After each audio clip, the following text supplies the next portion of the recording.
It was a quiet night in Phoenix, Arizona. March 13th, 1997, a date that would become etched into UFO history. At first, it seemed like just another evening.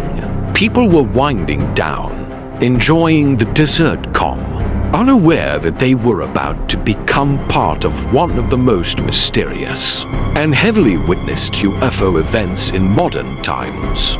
What happened that night wasn't just strange. It wasn't just unexplained. It was historic. Thousands of residents across Arizona, Nevada, and even parts of northern Mexico witnessed something in the sky. Something massive, something silent, something no one could fully understand. This is the story of the Phoenix Lights, one of the most chilling and well-documented mass sightings of an unidentified flying object in human history. Let's go back to that night. The event began around 7:55 p.m. near Henderson, Nevada. A man reported seeing a V-shaped formation of lights slowly crossing the sky. He said the object was huge, completely silent, and moved in an eerie, gliding motion. 20 minutes later, the same formation was seen over Paulden, Arizona. Then, the reports began pouring in. From Prescott to Phoenix and down to Tucson, people all described the same thing. 5 to 7 lights, arranged in a boomerang or triangle shape, silently floating across the night sky. These weren't just distant flickers. Witnesses said the craft flew directly overhead. Some estimated it to be the size of several football fields. Others said it blocked out the stars. A few claimed it hovered without making a sound. And this wasn't a handful of people.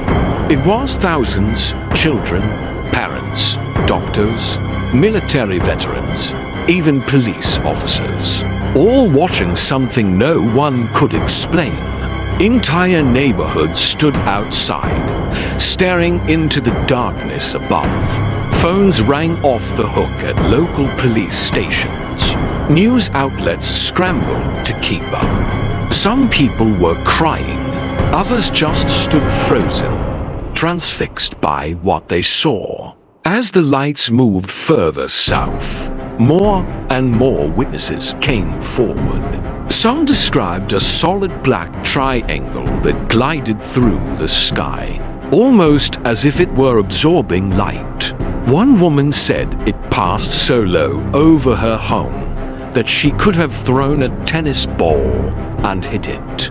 Another man reported that the craft floated silently over his backyard, so close and so large that he couldn't see the sky anymore, only blackness. Some said the air felt heavy. A few reported that their pets began to panic moments before the object appeared. Dogs barked, cats ran, birds scattered from the trees. Something was coming, and everyone felt it. Among the many witnesses that night was Arizona's governor at the time, Fife Symington. At first, he held a press conference where a staff member jokingly dressed as an alien, and he made light. But years later, Symington admitted he had seen the lights with his own eyes, and he believed they were not from Earth. That confession changed everything. Suddenly, this wasn't just a public panic. A sitting governor, a military veteran, had seen it too. And he was convinced this wasn't military. This wasn't flares. This wasn't a mistake. The military, however, gave a different version of events. They claimed that the lights were flares dropped during a training exercise at the Barry Goldwater Range, southwest of Phoenix. But there were problems with that explanation. Big ones. First, flares don't fly information for hundreds of miles. Second, flares don't move silently. Third, flares don't block out the stars or hover for hours.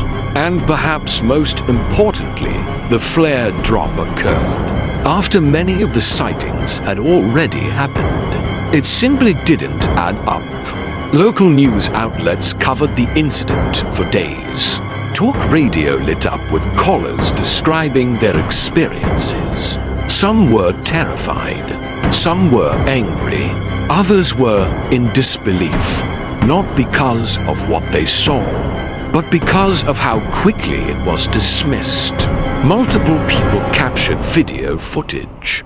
The clips showed glowing orbs in the sky, arranged perfectly in a V or arc. No blinking, no motion, just still, airy presence. The Mutual UFO Network, or MUFON, launched an independent investigation. They gathered reports, compared timelines, analyzed footage, and mapped the path of the object. The evidence was overwhelming. Too many witnesses, too many patterns, no radar hits, no sonic booms, no known aircraft that matched the object's flight profile.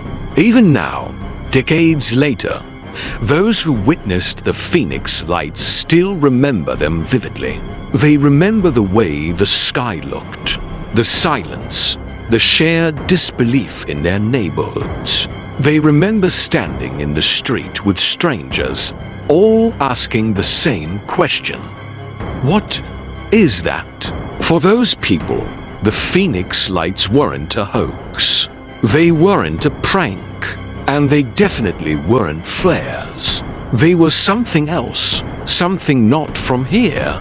So what really happened over Arizona that night?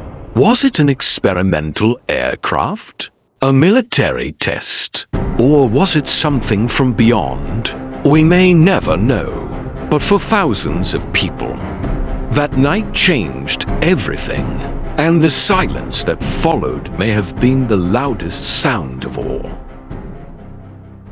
If you felt the chill down your spine, you're in the right place. Subscribe to Eyes Beyond Earth for real unexplained encounters, UFO sightings, and secrets they don't want you to know. New videos every week. Like the video if you believe there's more out there. Turn on notifications so you never miss what comes next. And let us know in the comments, what do you believe really happened? Until then, keep your eyes open, keep your mind sharp, and always keep looking up.